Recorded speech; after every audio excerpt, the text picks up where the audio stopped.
오늘 하나님 말씀 봅니다. 하나님 말씀은 미가서 6장 8절 말씀입니다. 사람아, 주께서 선한 것이 무엇임을 내게 보이셨나니 여호와께서 내게 구하는 것이 오직 공의를 행하며 인자를 사랑하며 겸손히 네 하나님과 함께 행하는 것이 아니냐. 오늘 미가서 6장 8절 말씀을 가지고 제목은 하나님의 요구라는 제목을 가지고 하나님 말씀을 나눌까 합니다. 하나님 말씀 가운데 여러분의 삶 가운데 적용되어져서 여러분의 삶이 하나님의 은혜가 충만한 삶으로 되어지기를 소망합니다. 선지자 미가는 이사야와 동시대 사람입니다. 그가 전한 세 가지 말씀은 권위에 관한 것이었습니다. 주로 그는 민족적 삶의 중심지로서 권위를 가진 자들이 거주하던 성읍들을 대상으로 말씀을 선포하였습니다. 그는 백성을 잘못 이끄는 불의한 통치자들을 수없이 비난하고 힐난하였습니다. 또 그는 구약에 있어 가장 훌륭한 문필가로서 단 한 사람의 참된 통치자가 오실 것을 예언하였습니다. 물론 그의 말씀은 민족에 관한 것이 우선이었습니다. 그러나 우리는 그 말씀 속에서 개인에 관한 것도 찾아낼 수 있을 것입니다. 6장 8절의 말씀은 앞 두 전의 물음에 대한 답으로 구성되어 있습니다. 이는 영적이고 도덕적 고통 속에 처해 있는 사람, 즉 예언의 교훈을 들음으로써 죄를 깨닫고 개인적 책무를 깨우친 사람의 질문이었던 것입니다. 내가 무엇을 가지고 여호와 앞에 나아가며 높으신 하나님께 경배할까? 6장 6절 말씀이죠. 질문자는 하나님께 나아갈 수 있는 길을 제시하고 있습니다. 내가 번제물 1년 된 송아지를 가지고 그 앞에 나아갈까? 여호와께서 천천의 수양이나 만만의 강수 같은 기름을 기뻐하실까? 6장 7절 말씀이죠. 그때 그는 인간의 이교적인 우매함으로 자행되어 왔던 가장 끔찍한 행위를 마음속에 떠올리며 절규하고 있습니다. 내 허물을 위하여 내 맏아들을, 내 영혼의 죄를 인하여 내 몸의 열매를 드릴까? 선지자 미가는 바로 그 외침에 답하고 있는 것입니다. 우리가 이 대화를 조금만 더 거슬러 올라가 살펴보면 우리는 이 질문이 하나님께서 이스라엘 민족과 하신 문답에서 비롯하는 것임을 깨닫게 됩니다. 6장 3, 4절 말씀 볼까요? 내 백성아, 내가 무엇을 내게 행하였으며 무엇에 너를 괴롭게 하였느냐? 너는 내게 증거하라. 내가 너를 애굽 땅에서 인도하여 내어 종 노릇하는 집에서 속량하였고 모세와 아론과 미리암을 보내어 내 앞에 행하게 하였느니라. 하나님은 그의 백성들에게 네가 나를 괴롭게 한 것에 대해 내가 너에게 무엇을 행하였느냐고 말씀하고 계십니다. 이는 아버지의 마음과 같은 애처로운 외침이죠. 또한 고통받는 영혼이 부르짖었던 호소에 대한 답변인 것입니다. 또 이 영혼의 부르짖음에 대해 선지자는 바로 8절의 말씀으로 답하였습니다. 전 민족적인 사건들은 궁극적으로 개개인에게 영향을 미치게 됩니다. 따라서 선지자는 권위를 오용한 민족에게 그의 메시지를 선포하며 진정한 권위자의 도래를 예언하고 있습니다. 또 그는 한편으로 이를 개인에 대한 말씀으로 외치고 있습니다. 우리는 이런 식으로 미가서를 이해하여야 합니다. 이때 우리는 세 가지 사실에 주의하여야 합니다. 첫째는 여호와께서 내게 무엇을 구하시는가라는 말씀 속에 있는 가정입니다. 이는 분명히 하나님이 요구하고 계심을 가정하는 것입니다. 둘째는 본문 6장 8절을 시작하는 말씀, 즉 사람아, 주께서 선한 것이 무엇임을 내게 보이셨나니 라는 말씀입니다. 이는 하나님이 사람에게 자신의 요구를 분명히 알리셨음을 선포하는 것입니다. 그리고 마지막으로는 하나님이 요구하시는 것이 무엇인가를 밝히고 있는 본문 내용입니다. 즉 선이 무엇인가에 대한 해설이죠. 공의를 행하며 인자를 사랑하며 겸손히 네 하나님과 함께 행하는 것이 아니냐. 따라서 예언의 말씀은 스스로 자연스럽게 간명하게 답을 구하고 있는 것입니다. 이것을 순서대로 살펴보고자 합니다. 하나님이 요구하시는 정의에 대해 생각해 볼까요? 사람은 그가 살고 있는 도덕적 세계에 방치되어 있지는 않습니다. 우리는 반드시 하나님의 성경 말씀의 권위와 그 세계를 가정하여야 합니다. 우리는 하나님을 단순히 추상적인 것으로나 가능성으로만 생각한다면 이 본문에서 우리는 아무런 의미도 찾을 수 없을 것입니다. 이는 성경 전체에 해당되는 진리죠. 하나님은 창조주이십니다. 바로 여기에서 우리는 하나님이 요구하시는 근본적인 정의를 발견할 수 있습니다. 만약에 우리가 무엇인가 창조하는 것이 가능하다면 우리는 본능적으로 우리가 창조한 피조물에게 그 창조된 목적을 기대할 권리가 있다고 느낄 것입니다. 물론 우리가 무엇을 창조한다는 것은 불가능하죠. 우리는 만들 수는 있지만 창조할 수는 없습니다. 하나님은 창조주 이상의 분이십니다. 그는 이 세상을 창조하시고 그것을 방임하지 않으셨습니다. 또한 자신이 만드신 인간을 제멋대로 행동하도록 내버려 두지도 않으십니다. 하나님은 왕이십니다. 따라서 그는 하나님의 나라의 입법자이기도 합니다. 그의 법은 그가 창조하신 피조물의 존재와 권위를 규정하는 데 효력이 있습니다. 그가 요구하시는 것이 바로 법입니다. 또 하나님은 창조주와 입법자 이상의 존재로 나타나십니다. 그는 아버지이십니다. 이는 하나님이 스스로 지으신 피조물을 돌보시고 주의 깊게 살피시며 섭리하신다는 뜻을 함축하고 있습니다. 그의 법은 언제나 사랑의 표현이며 그의 부성에는 그의 지속적인 보살핌 속에 나타납니다.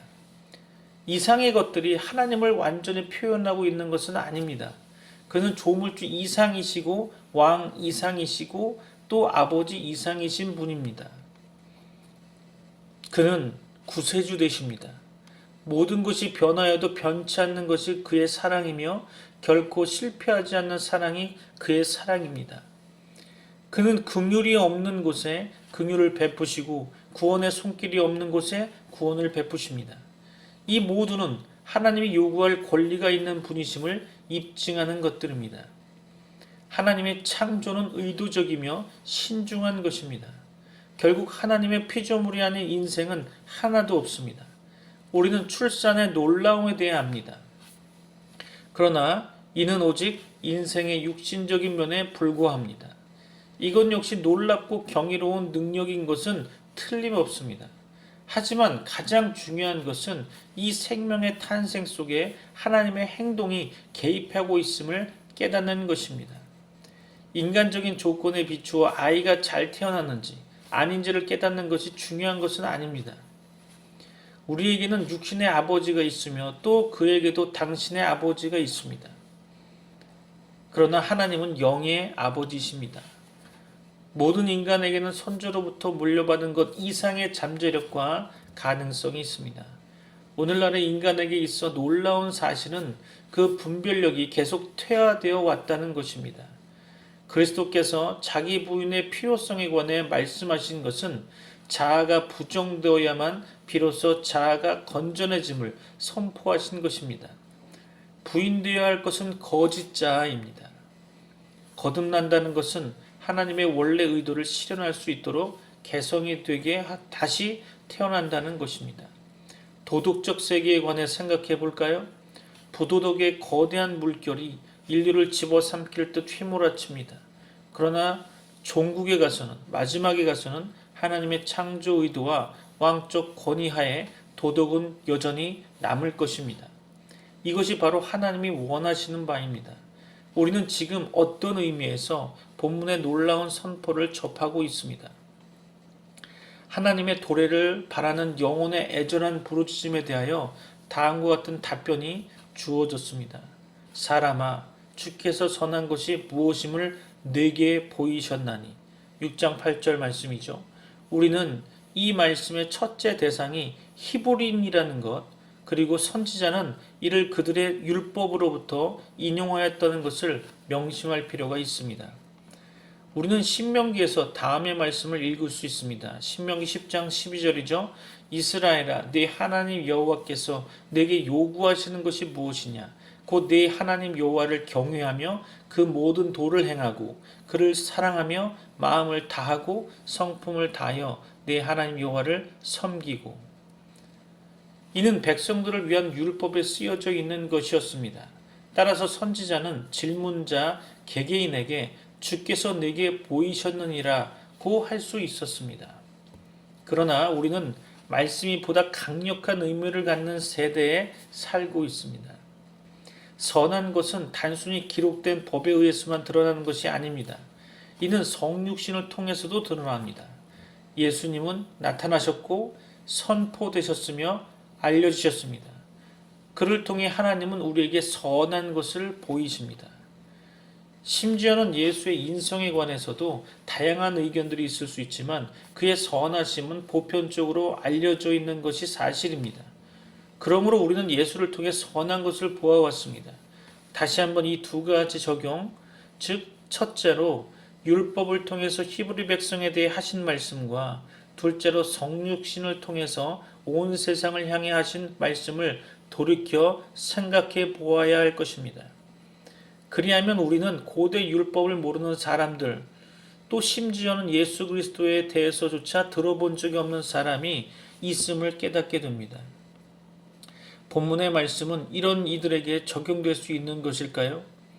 인간의 속성 가운데는 잠언 기자가 이야기했듯이 사람의 영혼은 여호와의 등불이라고 묘사한 것이 있습니다.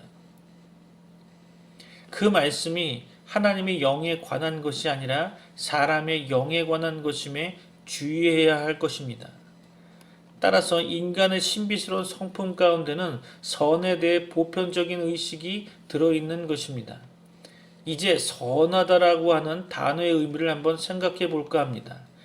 영어에서 이 단어는 많은 뜻을 가지고 있습니다. 이것은 성경 원전의 히브리어 단어 역시 마찬가지입니다. 이는 병듦의 반대인 건강하다는 뜻도 있고 추함의 반대인 아름답다라는 뜻도 있고 또 그런 것의 반대인 오름이라는 뜻도 있습니다. 이를 구별할 줄 모르는 사람은 없을 겁니다. 병들었음을 인정하는 것은 건강이 무엇인지 아는 것입니다.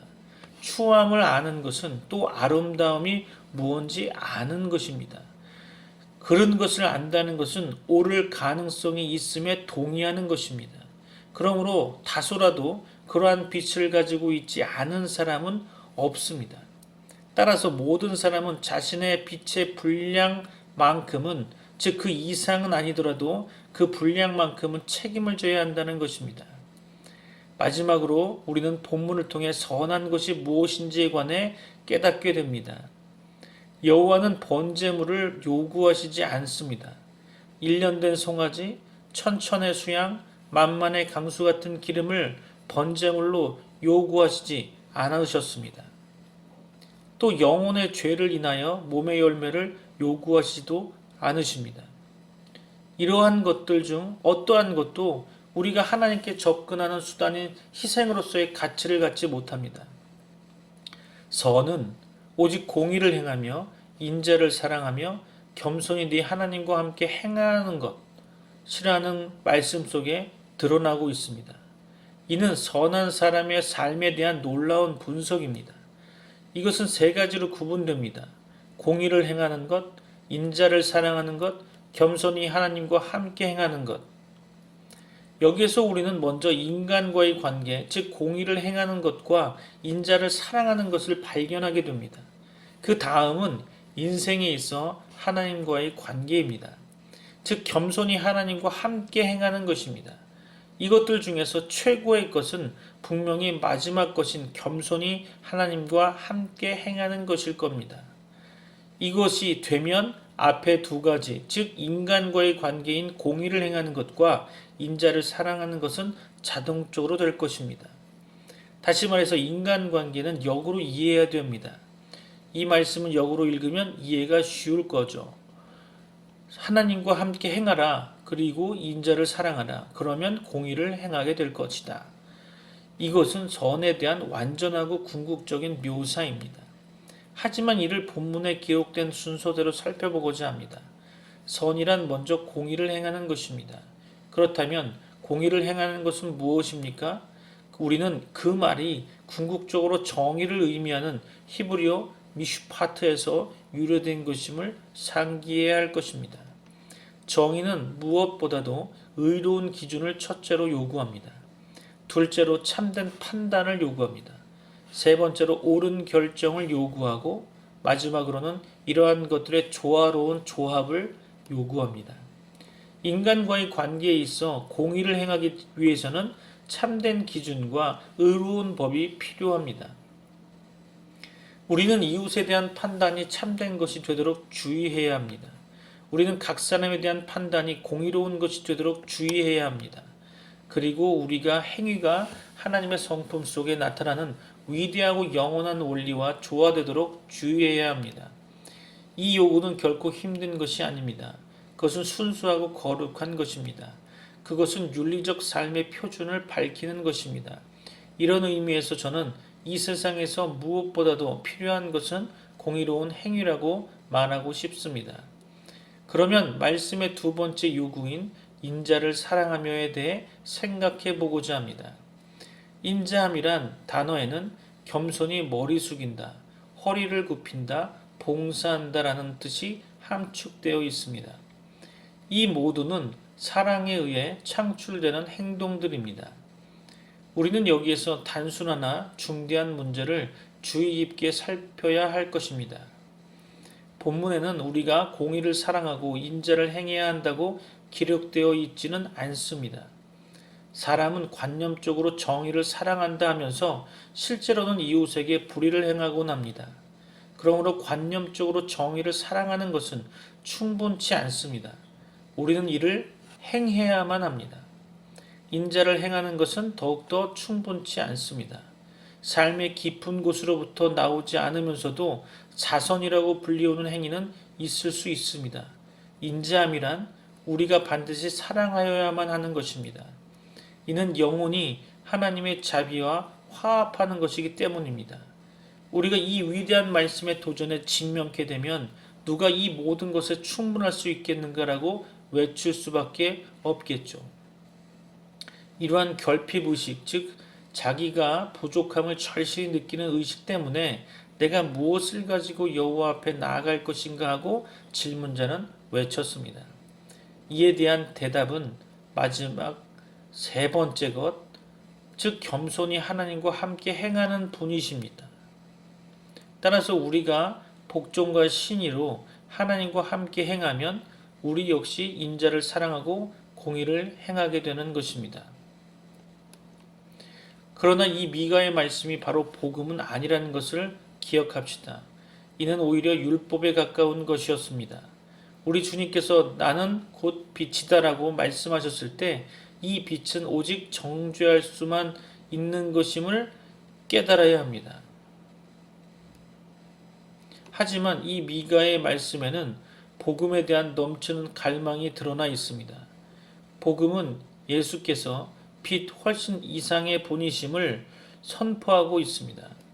그는 생명이며 생명을 주시는 분이십니다.